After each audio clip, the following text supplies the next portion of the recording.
So I just wanted to impart that because it's a really important difference between really all indigenous traditions and contemporary traditions. And I think it's very important to be able to walk in harmony and balance in our spiritual lives. So I really wanted this to be very interactive. So if anybody has questions, I would love to answer any questions that you may have. Yes? And did you want them to come and talk? Yeah. We're going to get a mic set up for Yeah. and we can show the slideshow. Do you want to talk about the ceremonies briefly? Well, Andrea was going to do that. So. Well, we've got some for you as well. For just Yeah. Okay. Just the ceremonies. Okay. Yeah. We'll get this set up. Okay, so he's going to show a few slides, and then I can talk about some of the different ceremonies that we do.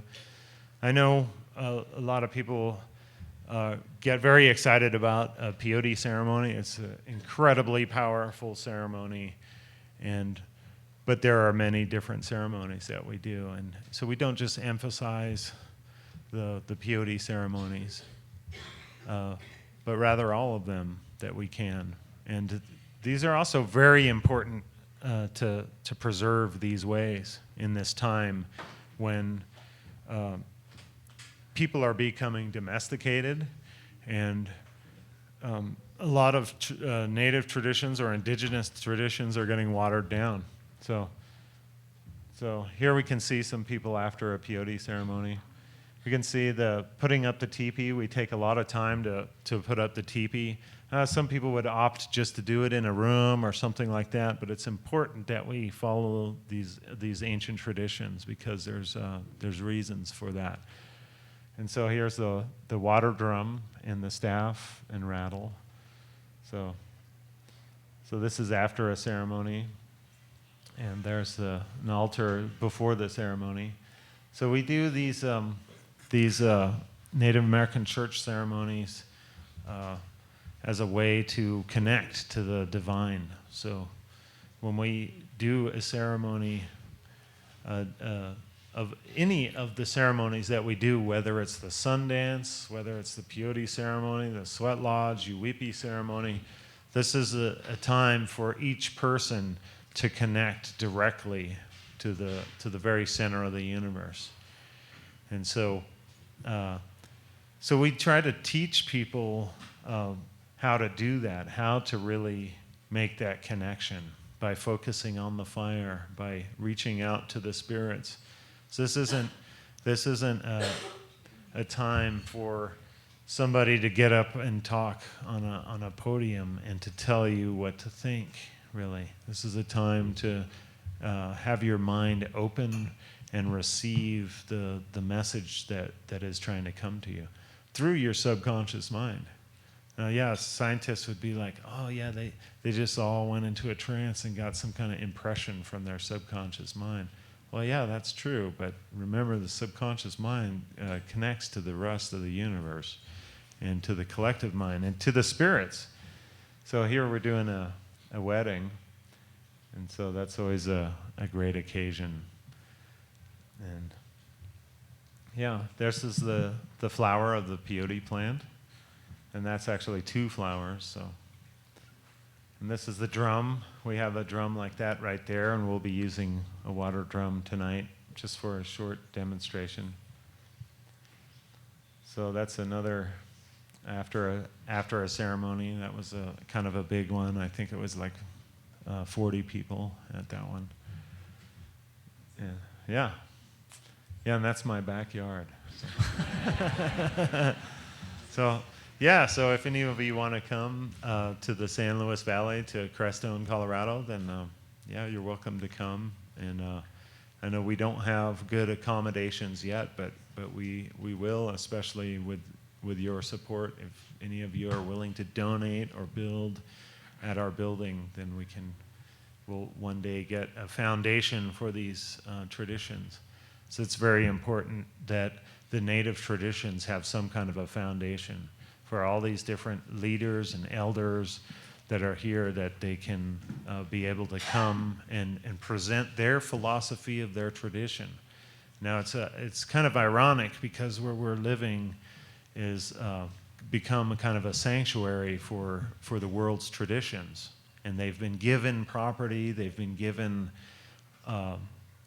buildings, $1 million buildings with elevators for Buddhist retreats, and for Carmelite monastery, Hindu ashrams, and Zen, many different Zen traditions there, and yet here in the San Luis Valley where we live, that has always been for who knows how long, 14,000 years, 26,000 years. It's been a place of pilgrimage and for vision quest, and here we have all these traditions from other continents, and a lot of them contemporary and newer traditions. And I'm all for spiritual freedom, freedom of religion. But it is ironic because the Indians there were basically kicked out, and their tradition is still not supported. We're still actually being persecuted for trying to put up a building and have a foundation for spiritual, for indigenous spirituality. And so we try to help indigenous traditions of all different types all over this continent. So we have people come from all over North, South America to be able to do ceremonies and to preserve their traditions. And in order to preserve these traditions, they need to get passed down to other people. And so long as they get passed down to members of the human race that are glad to take them on and to practice them with integrity without changing or domesticating them, then we're happy to save these traditions in this way. So really want to ask everyone to help us with that.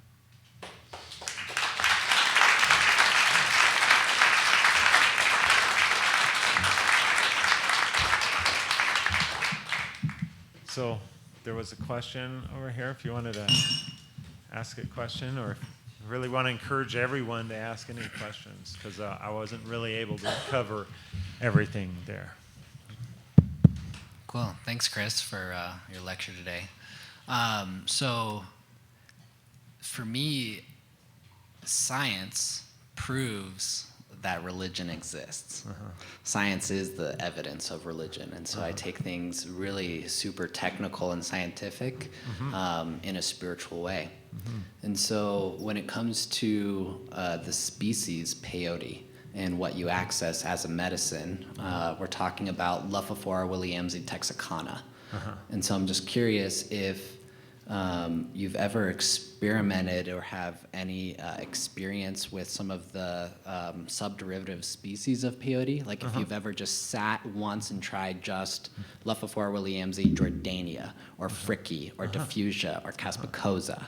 And so if there's something different about the spirit within some of the different subderivatives, and then that's question one. And then question two is some of the other mescaline species that we find in other parts of the world, such as South America, are kind of the San Pedro species. So cactus from columnar family, and there's 13 subderivatives of those. And so I just wanted you to tell me a little bit about your experience between the ceremony differences between South American and North American mescaline ceremony, and then some of the spiritual differences that you may or may not have found between those. Yeah, well, that's a very good question. And so I have had experiences with all the different types of peyote, and a few with the San Pedro. But what's always interested me so much and gotten my curiosity to light up is the fact that every ceremony can be different. We can get this a shipment of peyote from the gardens in Texas and then have a ceremony and then have another ceremony the next week, and it's totally different. And everybody has these like noticed effects that are totally different. And I realized that this is all has to do with the intention of the ceremony and the people that are present. All of these variables are intense and really affect everything so much. So going to Native American church ceremonies, it's always different. And so that's one of the big variables is what were the people gathered together to pray about? You know, is it to heal or alleviate a terminal illness?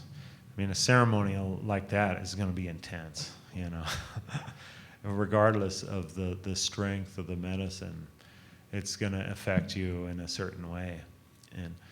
But yeah, so I know that's something that always comes up. This is sometimes the ceremony could seem to take a very long time. Like, just feel like we're sitting there all night or longer than that. Just like sitting there for days, you know. And yeah, and then I'll ask other people, you know, people it's their first time, and they're like, yeah, that's the longest night of my life, you know. And we'll do this other ceremony with a different intention, with different people, or some of them the same, and with a different intention, it'll just seem to zip by. Like, wow, all of a sudden the sun just popped up. And everybody else is like, yeah, that was short. Gosh, what happened to the night, you know? and it's really the medicine wasn't different. We had the same batch of medicine there. But a lot of times I've had the opportunity to try the different varieties of peyote from different places, from Wirikuta. I know the gardens in Wirikuta is shaped like an eagle on the map. And so there's different types in different areas, they say, and I've had it from the tail and from the head, and it's all very different, you know. And they'll say that too. There's also the different types within one species or variety of peyote. There'll be different types too, and they're all different. But really, what really makes them different, they say, is how big they are. Is because they've actually been there longer. I mean, peyote button like that big may be 80 to 300 years old. And they say that when they're older, then they call it a grandfather or a grandmother. And that's because it's reached this maturity of wisdom. And so a lot of times people will say, well, you guys just eat those little ones, you know, so you haven't really received the knowledge fully, you know. And yeah, and there's something to that. They're all very different. And I know with my experiences with the San Pedro, that's been completely different, really. I mean, a little bit might be the same, but yeah, doing these ceremonies for 20 years now, you know, sometimes I'll see this ceremony approaching in the future, and I'll be like a little apprehensive, like, yeah, gosh, I kind of don't want to do it. And by the time the morning comes, I'm like, this is great. You know, this is amazing. This is incredible. It's always like that, you know. It's always incredible and amazing, and never tire of it. And it's that's really been a wonderful thing to learn after doing this, you know, all the time for 20 years. I can see that it's always new and surprising. So, yeah, thank you. Does that answer your question? Yeah. Yeah, cool.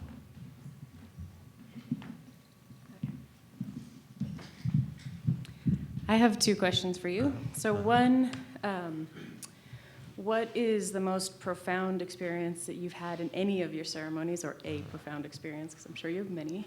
And the second one is, if you were to say that peyote had one big gift to give to the world, what is that gift? Well, I would say that gift was love. Yeah, yeah.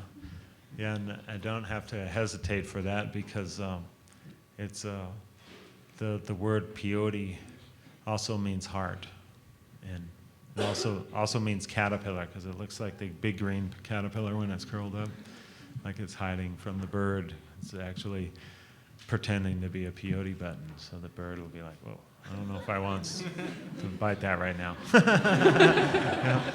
But yeah, so. But yeah, that's the thing, you know. I know if I have all these like gangster type guys and rough characters come into the peyote ceremony, I know that after midnight it's gonna be fine. They're gonna be like a baby, you know, with this new open heart. I mean, you could get the filthiest, blackest heart in there and just like open it up, just like so well, and then. The work really happens then after the ceremony when they're talking to other people and they're seeing into other people's eyes and giving hugs and so I know that whenever it's questionable, you know, like it was the last ceremony, they were like, "Are you sure you really want those guys to come?" I'm like, "Yeah, totally.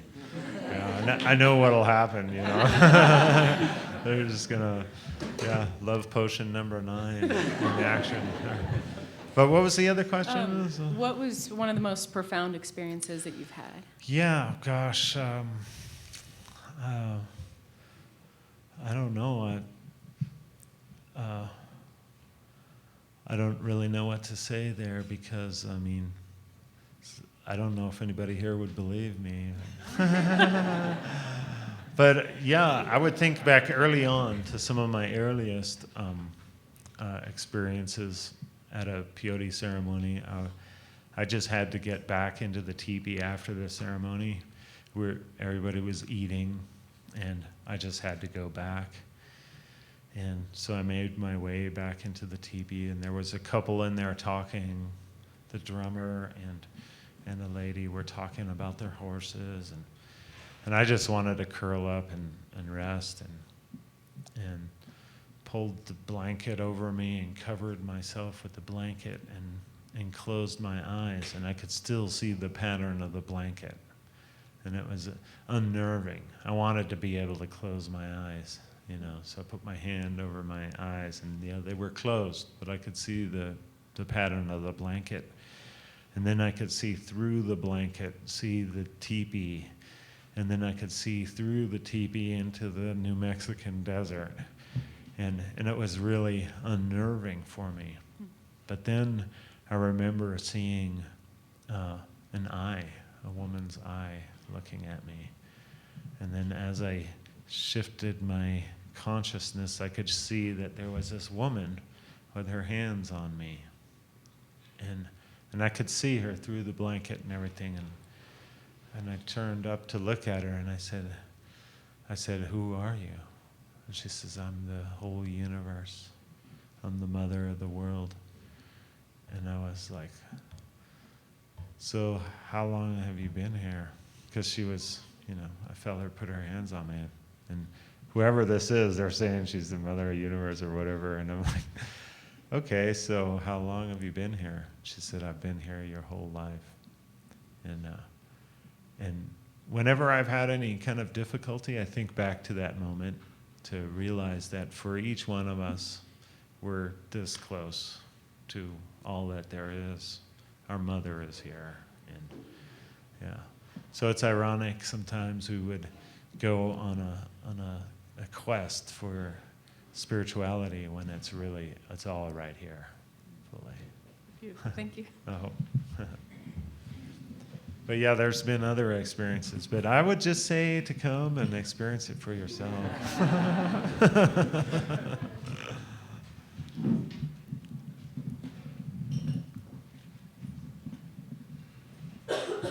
Hi, I have a question too. I know that people have been experimenting with like ayahuasca and ibogaine for addiction recovery. Uh-huh.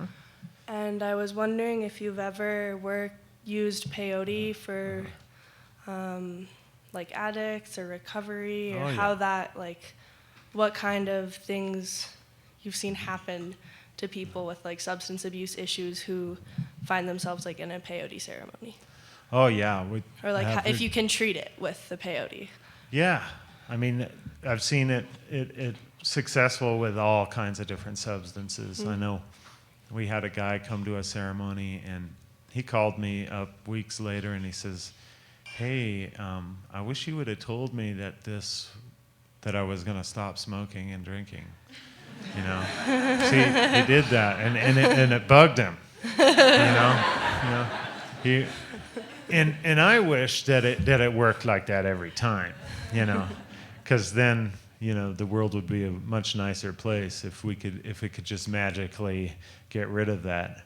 I know there are things that can, like the ibogaine. Yeah. And yeah, and I know with ayahuasca, I mean, I'm not against ayahuasca or anything, but sometimes it seems to replace an addiction. Like I've seen that with heroin addicts that then they're like, oh, I got to do some more ayahuasca, you know. And I'm like, well, why didn't you like see the center of the universe last night? And they're like, yeah, like you got to see it again, you know. Like, you know? But that's kind of how things are too in our culture. People want to like just stay in that space because they're experiencing pain. But I know with myself and from my own battle with addictions, you know, it took coming home from a ceremony and really seeing who I'd become and seeing my house with new eyes and seeing my own life and reflecting on it. And that seems like the way peyote works. You get a new view of everything around you and how you got to where you are. And so I felt a lot of self-loathing, I guess, like hatred for what I've been doing to myself. And that was how the peyote got me to stop abusing substances, is that I had to actually get mad. And I'm one of those guys, I don't get mad very much. But it was very good for me to get mad at myself for what I'd been doing to myself and my health and my mind and all of that. So the medicine worked really good in that way. But I've also seen it work differently for other people, like the guy that quit smoking and drinking. It just shifted his awareness completely. He just started doing different things. And that's something you could experience from a peyote ceremony, is a change in habitual patterns. So it actually regrows your neural networks. And I don't know if there's any scientific proof of that, but it's very obvious on the reservation with children that are born retarded, you know, with like a gray brain, and they start with the black, half of their brain is black, they start bottle feeding with peyote every day, and that child grows up to be a normal person. Wow. And I've seen that in many different cases. Sat up with people all night and talked to them about, you know, scientific things and about computers, and they're no different than anyone else. And it's because they ate the peyote. And it's interesting too to look at the populations of the Native Americans on the reservation, and look at different peoples. You know, there's the alcoholics, and let's say the Navajo tribe. You can see there's the alcoholics are like the traditionalists. They're doing the sand paintings and all of that. Then we can see this other group of farmers and all of that. They're Christians. And then you see this group of lawyers and doctors, FBI agents, CIA agents. They're all Native American church. So you can see the people that have really excelled in that group were part of the Native American church. So it definitely does something with your intelligence or your awareness of yourself, really. But I've also seen other people get out of addictions, and in different ways. And like I said earlier, I wish it worked on everybody like that way. I mean, you really do need to want to try to change. but we've been very successful with heroin addicts and also with people coming off of crystal meth. So we can be really good with that. So Thank you. yeah, but I think more than anything, you have to want to change. Yeah. And know you have a problem and all Yeah. that too. Of course. Yeah, except maybe the ibogaine. I think that might just Well, like. even that one, Uh-huh. because what I learned about it is that it attaches to the opiate receptor, so it takes away the physical, but if they don't want to, they could still go back to it if they didn't want to change in the first place, even though like the physical craving's not there, they could Right. just have the like urge still if Right. they didn't like want it in the first place. Yeah, that makes sense. But it does like Yeah. reset that part of the Yeah. brain. Wonder if it would make you not want chocolate. It's like the same thing. It does the same thing. It's weird.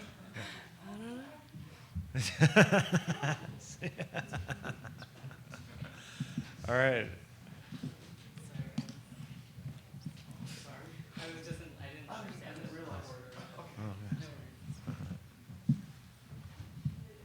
I'm really short.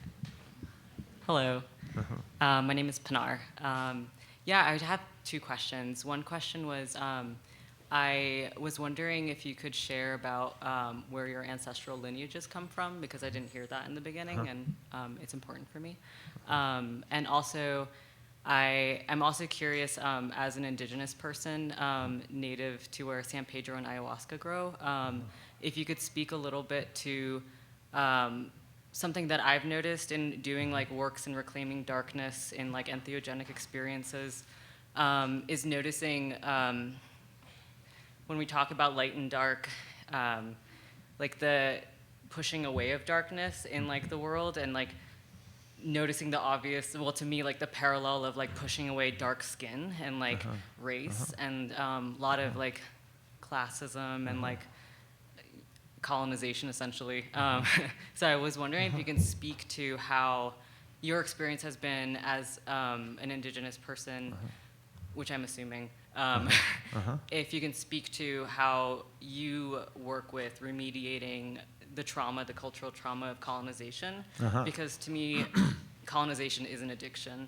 So I would love your perspective about that, bringing in race and how to give back to indigenous peoples. Yeah, that's very good. I know I'm a Choctaw Cherokee, so that's interesting. That actually connects to the people of the Yucatan and all of that area. There was the trade routes there through the Gulf of Mexico, and so I feel a very close connection with all of those people out there, but to really think about the concept of light and dark. It's a very interesting thing with the ayahuasca ceremonies, is the ayahuasca has come to North America here, or to the United States in particular, and Europe, because, I think racially, race is really irrelevant, especially to the spirits, how the spirits connect to us all. Most spirits have no idea of what race is anyway, But it's a very interesting thing when you take this substance from South America and you bring it into a domestic culture. Any race can be domesticated. You could take a totally wild panther and put it in a cage, and it'll walk back and forth and lick and scratch itself till it just looks insane. And what that is neurotic behavior. Stick an animal in a cage and it'll become neurotic. Most of your mental illnesses come from domestication. And so it's an interesting thing when you take a medicine like ayahuasca and bring it into the United States or Europe, because people approach it totally different. All of a sudden they're like have this, it's even kind of merging with Buddhism or Hinduism, which is absurd, because here we're talking about this concept, a very Christian-like concept of good and evil. And Whereas in the jungle, the ayahuasca is used 70% of the time. It's used for witchcraft, for like striking your enemy and killing your enemy, you know. And all of a sudden, there's people taking it, and they're dressed in white, and they're like, "Oh, we need to be vegetarians. We need to purify our bodies and stuff." We're talking about people that are like eating, you know, monkeys, and having these ceremonies and smoking tobacco after tobacco and praying with it like that all through the night with this ayahuasca. And then we see this, it start here in North America, and it becomes domesticated. And that's what breaks my heart, is to see it become softened and made easy. Oh, we got air conditioning. In a lot of them, they won't even allow smoke. They don't want smoke. It's unclean, unpure, you know. And I don't know where these concepts are coming from. It's kind of like this idea where people are like, "Hey, you're not going to go out on the Sundance field with those vulture feathers, are you?" Yeah. It's, you know, to my people, this is a type of eagle. But there's somehow, I don't know, there's nothing in the Bible about vultures, but somehow this idea that vultures are bad got in there. You know, maybe it was cartoons or something like that. But it's an interesting thing to see in domestic culture embracing native ways and changing them. I mean, I'll never forget one time I was at a sweat lodge of a Sundance, and this native elder leaned over to me and he said, he goes, "Jesus Christ was here, and this is all Christian." And I was like, "Dude, holy shit." Yeah, like were you raised Mormon or something? I mean, no offense towards any kind of traditions or anything like that. It's just that there is a marked difference between domestic and wild. I mean, you can look at this domestic cow out in the field chewing its cud, you know, and it's, you know, been raised like that for thousands of years, domestic. They'll stand in line to be butchered, and they won't fight over you. You know, you could give them an injection right there. It won't kick or anything. And you could do all kinds of stuff to it like that, and it'll allow you. And that's why they didn't want buffalo, because, man, you get it into a big steel chute and close that chute, man, it'll break it. I mean, it'll break your $1,000 equipment in just trying to give it an injection. You know, it's a totally different thing, you know.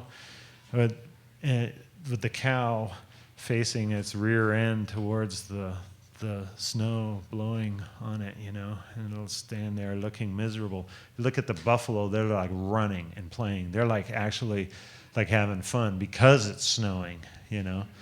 But there is a difference. Like, you look at the wild mouse and the domestic mouse, and you get them to run a maze. Yeah, that domestic mouse is going to be able to finish and remember the maze better. Looking at the cow out in the field, it's actually like kind of contemplating. You can look at it, and it actually has this like where it's thinking, you know, it's thinking about stuff. The buffalo's not. It's just is. It's there. It's fully present and aware. The cow's actually reflecting, you know, you know, and that's the difference. I mean, it's difficult to say, oh, well, the wild is better than the domesticated, and the domesticated is better than the wild. We'll all say technology is good, you know, because we use it for all this stuff. But we can't domesticate these wild traditions. If we're going to become a domesticated people, the last thing we need to do is domesticate the traditions. They need to stay just the same. They need to have that duality too, to have the hot and the cold. We're doing a sweat lodge, you know, then it's going to reach, like, it could reach 300 degrees in there, 375 in that sweat lodge. And it's funny because our friends in the South, they'll see a picture of our sweat lodge with this 3 foot of snow on top, you know, our Mayan friends and all of them, and they're like, "That's crazy. You guys do that?" And I'm like, "Yeah, it's best when it's like that, you know, because you can actually get out and fall into the snow, you know." But having that difference, you know, that's really how you can't really enjoy stuff unless you had like non-enjoyment. You know, it's that duality that we need to keep in our traditions, you know. There's the difficulty in the tradition too is what makes it rewarding.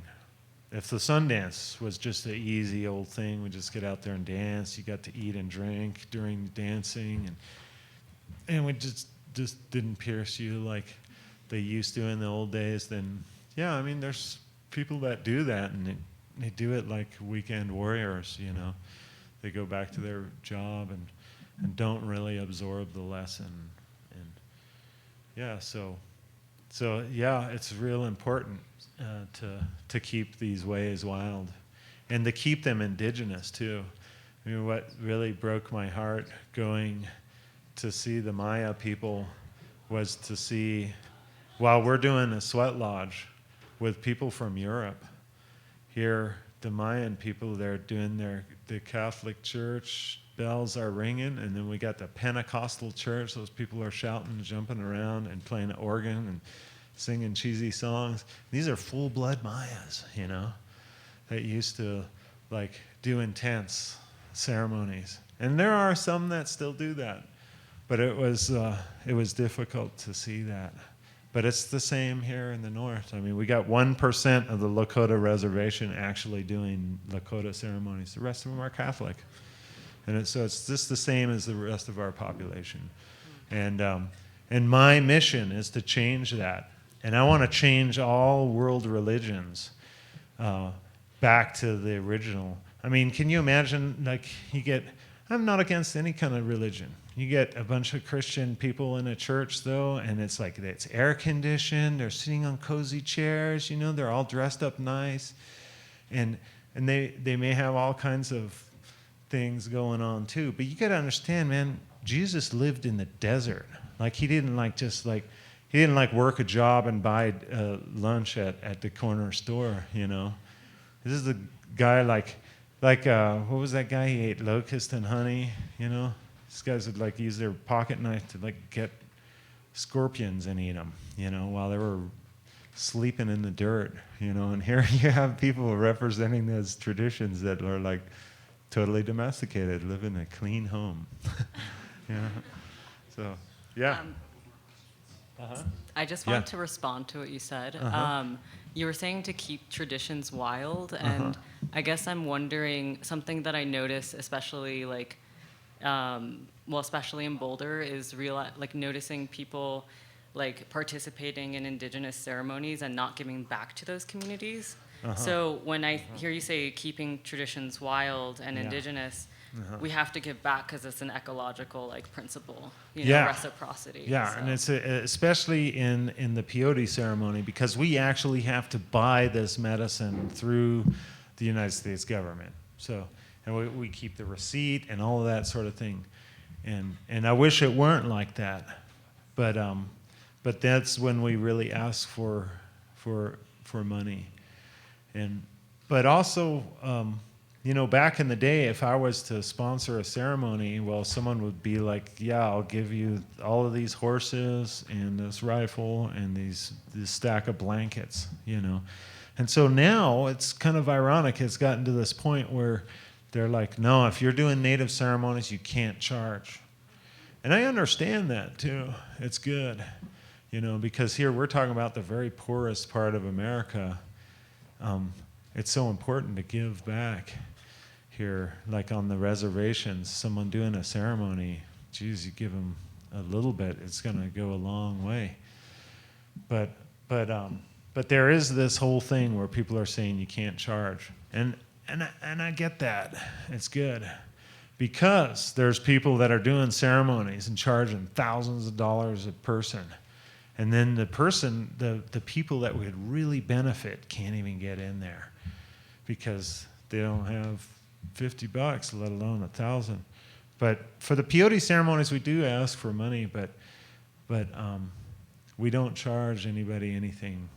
If somebody came to one and they didn't have any money, I'd be like, yeah, get in there. You're probably the one that this is all about, you know. So it's happened to me before. Didn't have no money, and it was the best ceremony of my life, you know. And they let me in, you know. But yeah, it is important to give back, and we're so appreciative of that.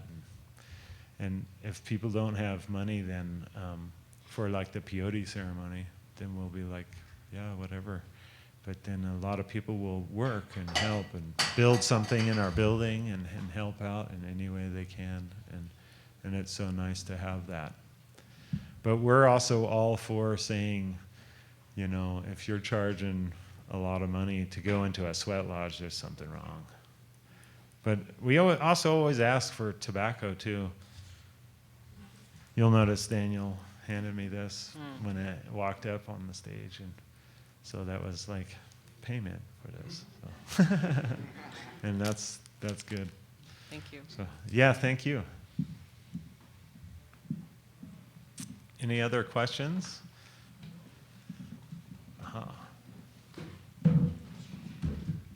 I guess I'm just curious if you could kind of like walk us through this ceremony a little bit, you know, from beginning to end, kind of how it works, what it entails, and then also, you know, like who consumes the peyote, who doesn't, you know, things like that. Like. Yeah. Well, what we do is we'll be in a teepee around a fire, or at least around a fire. Sometimes there's no teepee, but then we'll pass tobacco around. And that's another reason why we like donations of tobacco, because then we'll roll corn husk cigars with these, and then everybody will light them. And these type of ceremonies, in all American Indian ceremonies, there's a main intention for why the ceremony is sponsored, and then there's also individual intentions. And so everybody will get to have their individual prayer at the beginning of the ceremony. And then we pass the medicine, and it's usually like powdered peyote mixed with water, so it's like a paste. And then everybody has 4 portions of that to begin. And then we pass the staff and rattle. Like on the slideshow, you could see holding the staff and the rattle. We'll pass the drum, the staff and rattle around, and then those that know peyote songs will sing those. So it's a good thing to learn a song before you come, an appropriate song. There's plenty of them on YouTube. Usually Native American church, they're not really against technology, so there's thousands of stuff on the computer about the Native American church. And they're all pretty much run the same, but we pass the medicine all through the night in stages.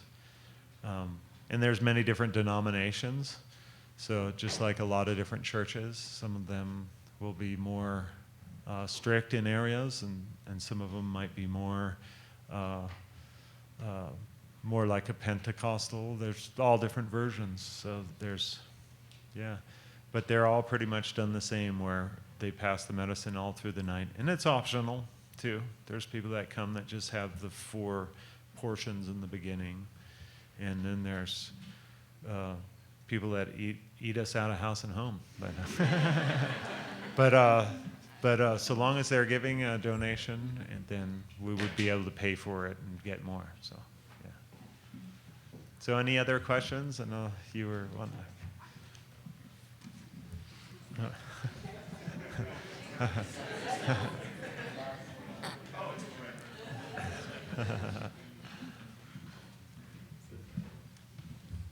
Hi, yeah, I just had a couple questions.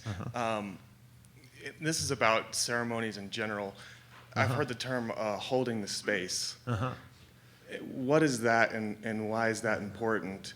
And the second question is about, do people experience purging while they're having the peyote ceremony? Yeah, that can happen.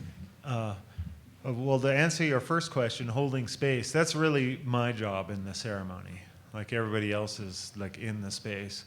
Now, as the roadman, that's pretty much what I've got to do there, or maybe to act as a referee, you know, in this whole circle. People need to sing, and then there's somebody else need to go use the bathroom or whatever. And that's pretty much what I do there. Because in the Native American church, the peyote is, the grandfather is the leader.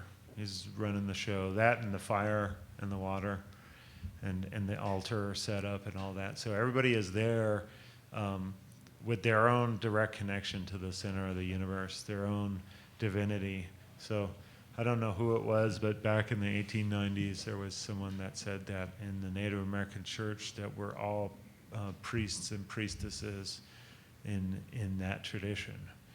And yeah, and so holding space is literally just that, making sure that not everybody at once is going to go off to the bathroom, and make sure that people aren't stepping over each other and all of that. So it's kind of like a referee and watching how everything goes. And that's what I do in a ceremony. I simply just hold the space and make sure that people don't just run amok, and that we stick with the protocol, the procedure. And so let's see, what was the other question there? It was about purging and Yeah. the importance of that, or how does that factor into? Well, I think that's people can see it too much as something that needs to happen, because I mean, there's all different denominations of the Native American Church. I've been to ones where they're like, "You better not throw up," you know. You know, it's like it's one of your first times or something. You're like, well, on the edge there.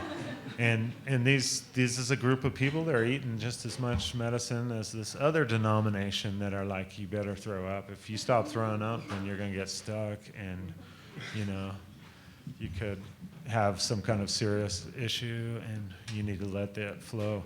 But I realized that that there is a process of actually exorcising an entity from you. I mean, we're such complex beings. We have all kinds of symbiotic relationships with other beings. I mean, there's the beings that live in our intestines, the different bacteria, and all kinds of different things that we're in symbiosis with. Even with trees, you know, we can't exist without trees. And it's like that within ourselves. Sometimes there's a parasitic infection of something else. That happens with, you know, really good examples, hookworms, candida, tapeworms, all kinds of things. But there's also other metaphysical things that we can get connected with in an unhealthy way. And that's something I would call that a bad spirit. I wouldn't say it was evil, because it actually has the potential to be good somewhere else, you know, just like anything. But if something's not serving you and it's a danger to you, then it's good for it to move on. And one of the ways that it can move on is through purging like that. Just like with an internal parasite. Sometimes if you threw up at the right time, you get that hookworm out of you, and sometimes not. But a lot, I think in a lot of traditions, indigenous traditions, what they want to see happen first is these be purged from things that are parasitic on you, and it maybe even changing your mind and affecting you different. Like candida can actually make you want sugar, because that part of you actually wants that. And that's I would say is the root of our problems, is that we don't purge ourselves of things regularly. And of course that always presents this situation where then part of yourself is empty and is receptive to a new host or a new parasite. So, but I try not to emphasize people throwing up, because they may not. And I've seen that where people feel like they need to, and they want to try and purge. And but through a ceremony, it's really a sacrifice to sit there all night and to pay attention and to watch the fire. And so that's the sacrifice. You're showing the spirits how much you want spirituality, how much you want to change, and how much you want to grow. And so what I always tell people is that it can come through your tears, it can come through your simply sitting there all night.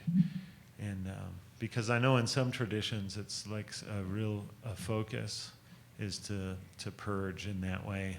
And I don't think it's necessary, really. But sometimes, boy, you can sure tell when it's something that they've been carrying for years and years and it came out. But Thank you. So yeah, you'd probably purged if you came to one. But okay, so that's all the time we have. But can we have one more question? Just a quick answer. Yeah. Okay, good. So go ahead and quick. Yeah. I was just wondering if you had any idea why or how it came about that the universe allowed the genocide of millions of indigenous Americans by the early settlers. Well, I think the Creator is setting everything up. It wants to experience everything, and so I think things happen the way they are for several different reasons, so that our Creator wants to see how we react, and it wants a variety of every possible thing to happen in its existence, which is infinity. So yeah, things happen because the Creator's interested in it, you know. But yeah, I'm sure that there's other reasons, but a lot of that's speculation too, and there's a lot of opinions as to why all of this stuff happened.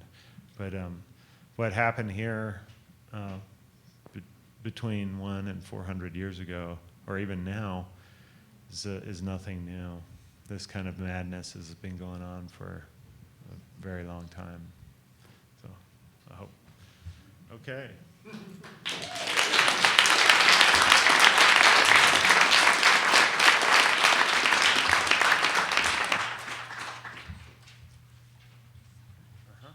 thank you.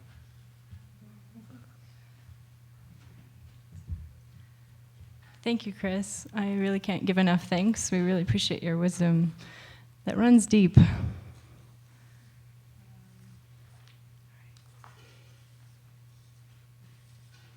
Just going to switch gears a little bit here. Welcome you again on behalf of Medicinal Mindfulness. My name is Molly.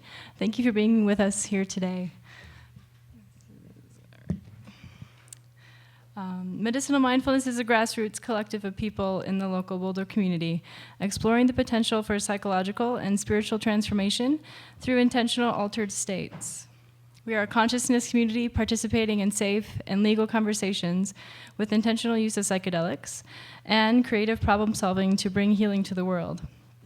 We are artists and activists, healers and therapists, working together to bridge ancient wisdom with contemporary research in an effort to live in a paradigm with respect to the sacredness of all life.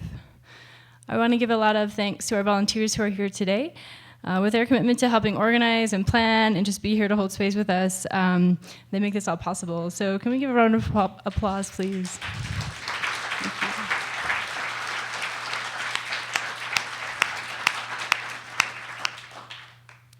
I also want to thank our sponsors who helped us to put this all together. The Boulderado Hotel here in Boulder has hosted our special guests, so many thanks to them for that. Britain Meth Photography is here also supporting us. Thank you so much for your work that you do. And I offer a lot of gratitude for all of the gifts that you guys are all bringing with you as well. We're going to host our next Conscious Cannabis Circle at Volley Soul Sanctuary in Boulder on Saturday, March 26th. Come on out and explore with us if you haven't tried it yet. Also learn how to enter a deep transpersonal space using set and setting and mindfulness, but with the alternative of breath in our next Medicine Song Community Breathwork, which is on Tuesday, March 29th. Join us next month as we discuss the topic of conscious cannabis on April 10th. The doors will open at 1:45, so maybe plan your parking a little bit in advance and we can try and kick off at 2 o'clock next time around in April. We also look forward to hosting our second Sitter School Weekend Workshop at the end of April this spring, the 23rd and the 24th. We'll have more details about that on our next Psychedelic Shrine event in April, so join us then. Coming up in May, on May 1st, which is an alternative date to the typical days, we're going to have an afternoon with Rick Strassman, author of The Spirit Molecule, So he's coming to join us this spring.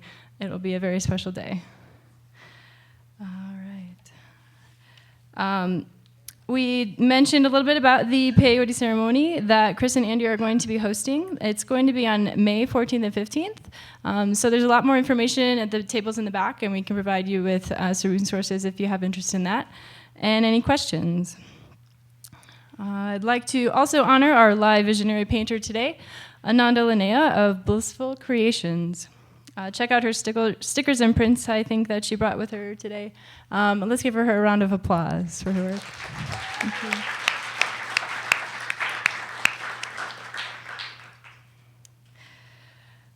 All right, if you're an artist, musician, or have something to share with the world regarding your use or experience and knowledge about psychedelics, please contact me at shine@medicinalmindfulness.org, and we can explore working together and have you be involved in our upcoming events this year. Please support our host, Shine, today. Our lovely bartender, Marisol, is in the back. Plenty of drinks to have. Their happy hour is on, so you can have lots of food if you'd like. We're going to take a break and come back at about 4:10 and start to get rolling from there. And I think that's it. Thank you so much. Thank you, Chris. A round of applause again, please, for his sharing today.